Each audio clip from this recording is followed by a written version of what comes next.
Hello friends, வணக்கம் and welcome to கோமோஸ் kitchen. நாம் இன்னைக்கு பார்க்க போகிற ரெசிபி அவல் பாயாசம். அவல் பாயாசத்துக்கு தேவையான பொருட்களை பார்த்துடலாம். நான் இன்னைக்கு இந்த கப்புக்கு ஒரு கப்பு அவல் எடுத்திருக்கேன். நான் வெள்ளை அவல் தான் எடுத்திருக்கேன். வெள்ளை அவல், தட்டை அவல், சிவப்பு அவல், எதுனா வேணால் நீங்கள் எடுத்துக்கலாம். நான் அந்த ஒரு கப்புக்கு பாதி கப்புக்கு குறைவாக பாசிப்பருப்பு எடுத்திருக்கேன். கொஞ்சம் முந்திரி பருப்பு, கொஞ்சம் கிஸ்மிஸ் பழம், 2 ஏலக்காய், இதில் கொஞ்சம் பால், அதே மாதிரி ஒரு கப்பு தேங்காய் பால் எடுத்திருக்கேன். அடுப்பில் பேன் போட்டிருக்கேன். இதில் நம்ம இந்த பாசிப்பருப்பை போட்டு வறுத்து எடுத்துடலாம். பாசிப்பருப்பை சேர்த்துறேன். லைட்டாக வறுத்துக்கலாம்.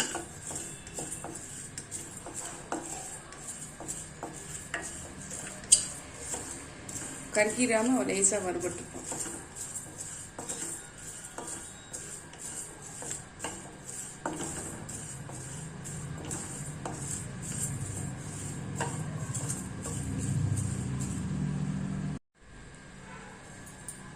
நல்லா வறுபட்டுச்சு பாருங்க. இப்போ இது வேற ஒரு பாத்திரத்துக்கு மாத்திடுறேன். இதில் ஒரு கப்பு தண்ணி ஊற்றி நல்லா வேக வச்சு எடுத்துடலாம். இன்னொரு பக்கத்தில் உள்ள அடுப்பில் வேக வச்சு எடுத்துடலாம். வேக வச்சிடுறேன். அடுப்பில் கடாய் போட்டிருக்கேன். நெய் விட்டுக்கலாம்.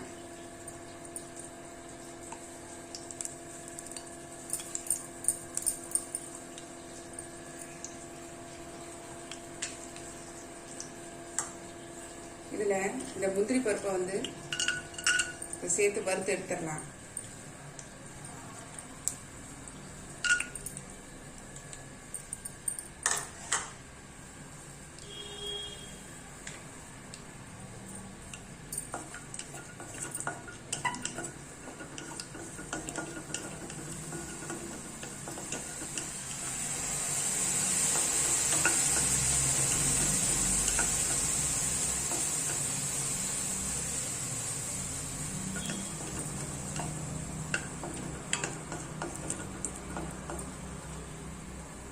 கொஞ்சம் இது வறுபட ஆரம்பிச்சிருச்சு பாருங்க. இப்போ இந்த ஸ்டேஜில் முந்திரி பழத்தையும் சேர்த்துடலாம்.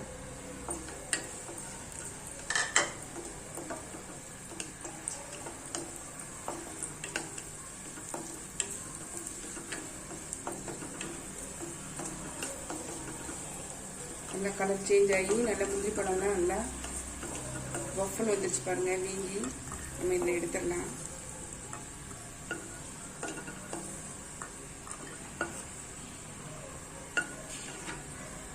எல்லா இதையும் எடுத்துட்டேன். இப்போ இதே நெய்யில் நம்ம இந்த அவலை போட்டு நல்லா பொரிய விட்டுடலாம்.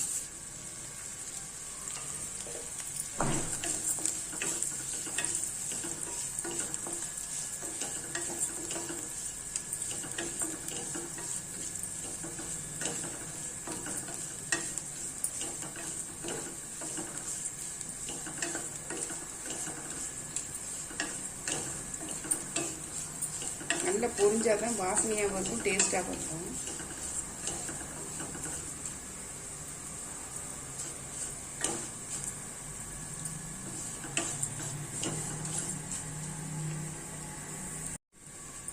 அவல் நல்லா பொரிஞ்சிச்சு பாருங்க. இந்த ஸ்டேஜில் பால் 1 டம்ளர் அளவு ஊற்றிக்கிறேன்.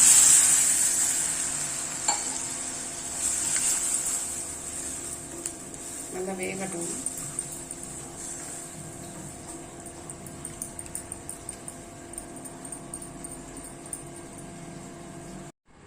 பருப்பு பாருங்க முக்கால்வாசி வெந்துருச்சு. நான் இதில் சேர்த்துடுறேன் அவலோட.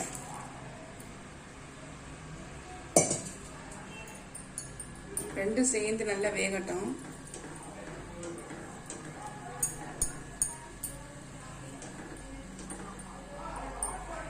இங்கே குக்கரில் கூட வேக வச்சு நம்ம சேர்த்துக்கலாம்.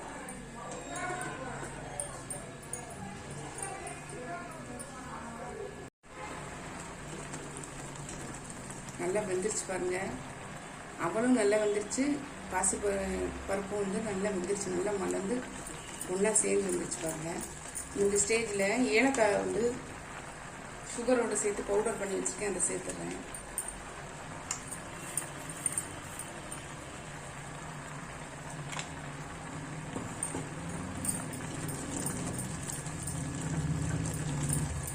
நான் வந்து நாட்டு சர்க்கரை சேர்க்க போகிறேன், அதனால இது வந்து நல்லா சிம்மில் வச்சுக்கிறேன்.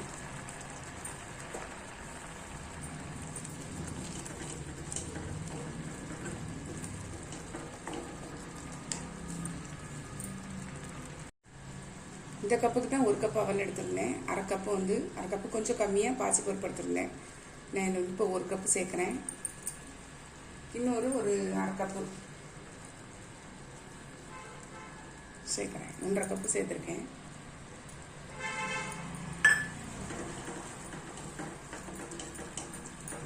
நீங்கள் வெல்லமும் நம்ம உருண்டை வெள்ளை மண்டை வெள்ளம்னு சொல்லுவோம் இல்லைங்களா, அதை எடுத்துக்கிட்டிங்கனாலும் அதை நீங்கள் வந்து நல்ல தண்ணியில் கரைச்சி வடிகட்டி இதில் சேர்த்துக்கோங்க.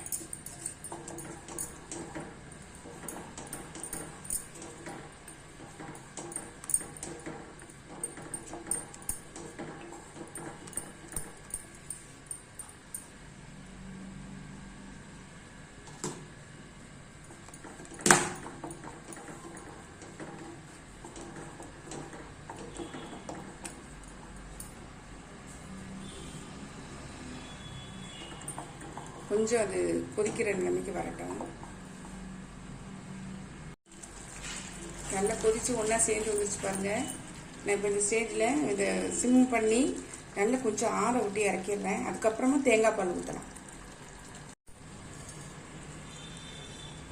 தேங்காய் பால் வந்து ஒரு 2 கப் ஊற்றுறேன்.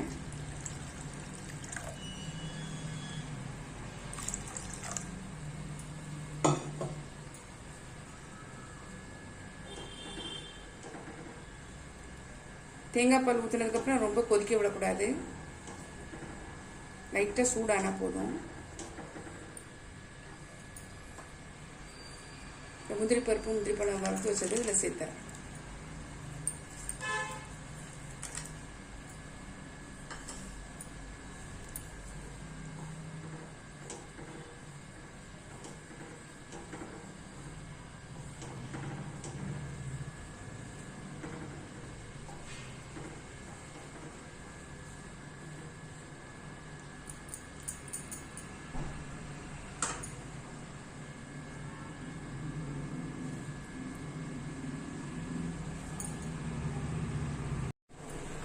நல்லா கொதிக்க ஆரம்பிச்சிச்சு பாருங்க. நம்மளுடைய அவல் பாயாசம் சூப்பராக ரெடி ஆயிடுச்சு. நம்ம இந்த ஸ்டேஜில் நம்ம இதை இறக்கிடலாம்.